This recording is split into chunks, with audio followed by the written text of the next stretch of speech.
Olá pessoal, sejam bem-vindos ao canal Resumo de História. Hoje eu resolvi trazer a resenha desse livro aqui, que eu li há alguns dias. Esse livro foi lançado em 2014, Histórias e Conversas de Mulher, Amor, Sexo, Casamento e Trabalho em 200 anos de História.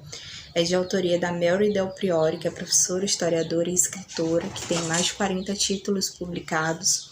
É vencedora de vários prêmios literários, tanto nacional como internacional. Eu comprei esse livro no site da Amazon, foi em torno de R$ 22. Eu vou deixar o link aqui na descrição do vídeo para quem quiser comprar esse ou qualquer outro título. Se você comprar por esse link, você vai ajudar o canal a crescer. E você recebe e compra tudo certinho pela Amazon. Bom, quem já leu algum título da Mary sabe que ela escreve de uma forma que alcança qualquer leitor, independente dele ter ou não formação em história. E esse livro, ele faz uma abordagem muito interessante, que é sobre o cotidiano de mulheres brasileiras comuns, desde o Brasil colonial até o século XXI. Esse livro ele tem mais ou menos 300 páginas, não tem um sumário, portanto não tem capítulos. É como se fosse um texto corrido com subtítulos que vão direcionar o leitor sobre o que ele vai ler naquele momento.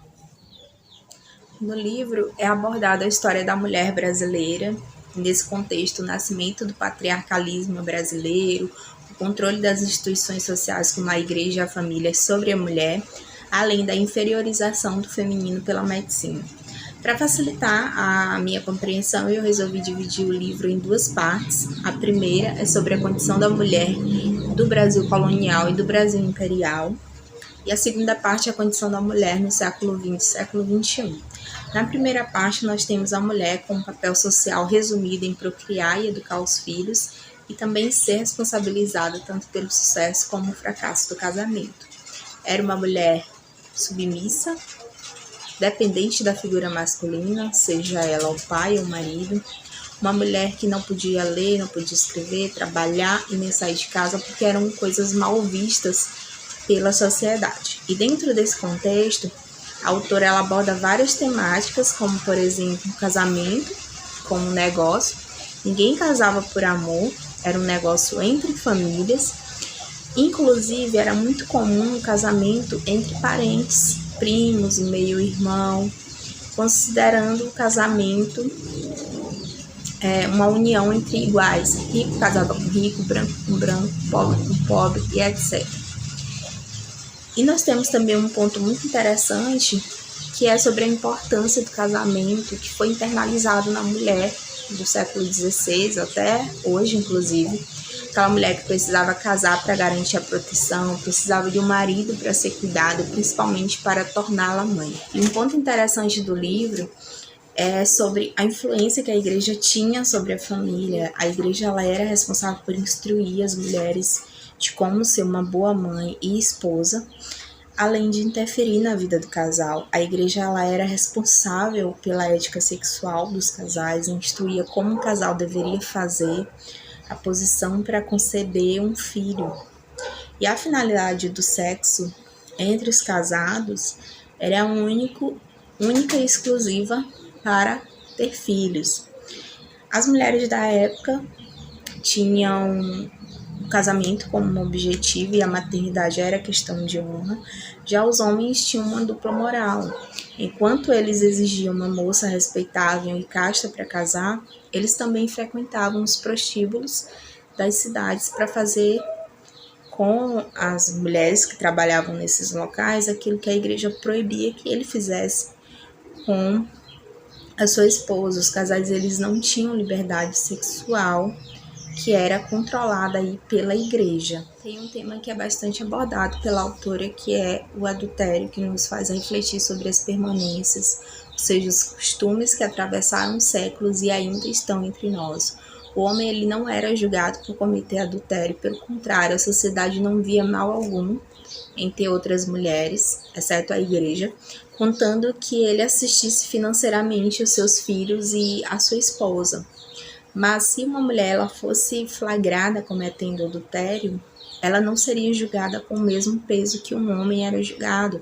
A punição para a mulher adúltera era a morte, e se tivesse sorte, era confinada em um convento. Dezenas de mulheres foram assassinadas pelos seus maridos, justamente por trair, e o amante, se fosse inferior, né, socialmente, também seria assassinado. E a justiça ela sempre absolvia o homem, porque entendia que ele fez pela honra. E nós não progredimos muito em relação a isso.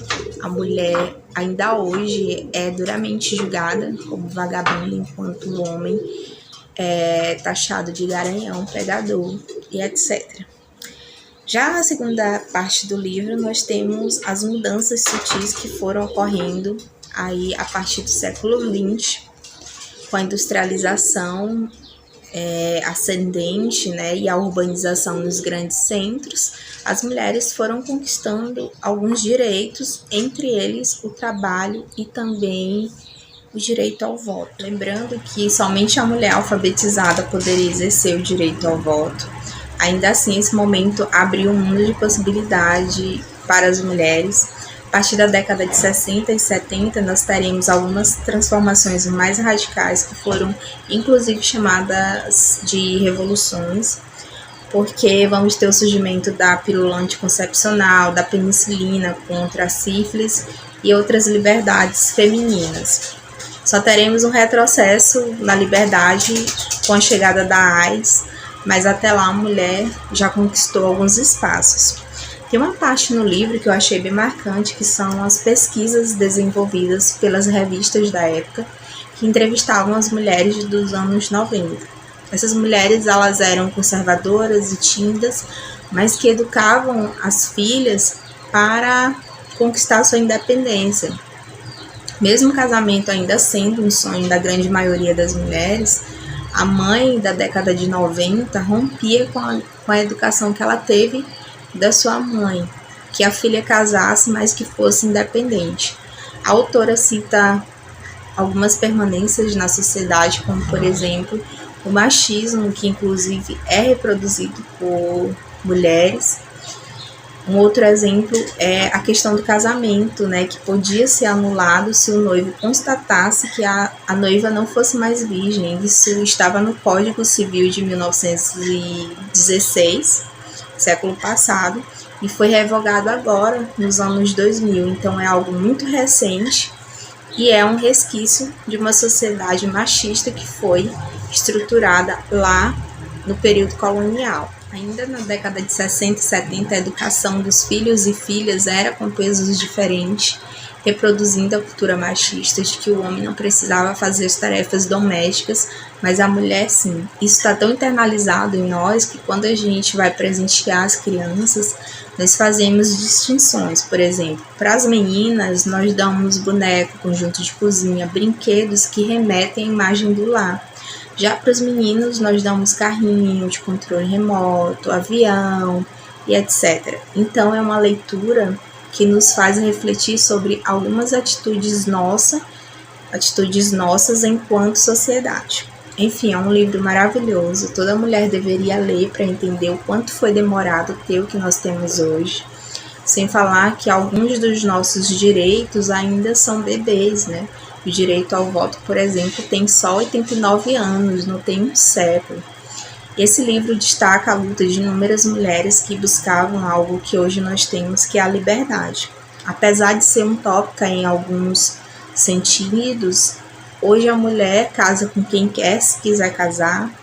A mulher pode trabalhar livremente, separa quando o casamento não tem mais jeito.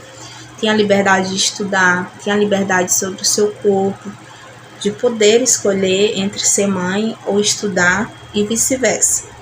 O destaque à luta das mulheres nos faz ter uma boa base sobre a história da evolução da mulher, que é descrita aqui nesse livro e que a gente conhece pouco. Então é isso, eu não vou me estender muito para não contar tudo do livro, mas eu recomendo a leitura. Peço que quem gostar do vídeo dê o seu like, se inscreva, compartilha para ajudar o canal a crescer. Um beijo e até a próxima!